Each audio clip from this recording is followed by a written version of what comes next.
長方形呢個組成嘅，咁長方形 A 係咪三角形 A 係咩三角形？你長方形嘅話，呢個一定係直角嚟嘅。咁長方形嘅話咧，呢個直角呢個係一個正方形。咁換言之咧，你呢度都係6cm。呢個6cm，咁呢度上面幾多 cm 啊？如果咁樣，咁6加乜嘢係11啊？咁咯。咁你可以數一數就呢個5，咁呢個6喺呢度咯。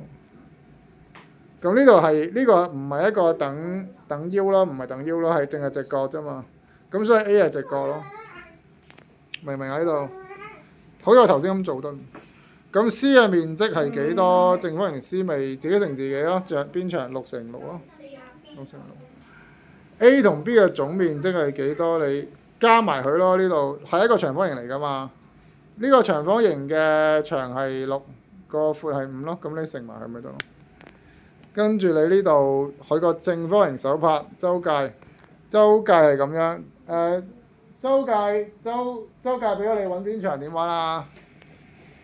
開括號周長加負三括號乘以2。使唔使啊？正方形周界喎。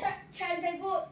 唔係啊，正方形周界俾咗你，而家要你揾邊長點揾啊？好啦，正方形周界84，邊長幾多啊？邊長？係啊。頭先你倒翻轉嚟諗啫嘛，正方形周界84，而家邊長幾多啊？將個點啊？將嗰個自己要乘咧。答案係將個周界除4就係邊長，咁周界乘周界咧就係面積咯。咁你自己計一計，同埋單位有冇問題？冇問題一樣嘅。厘米、平方厘米、平方厘米。咁啊做完啦呢頁。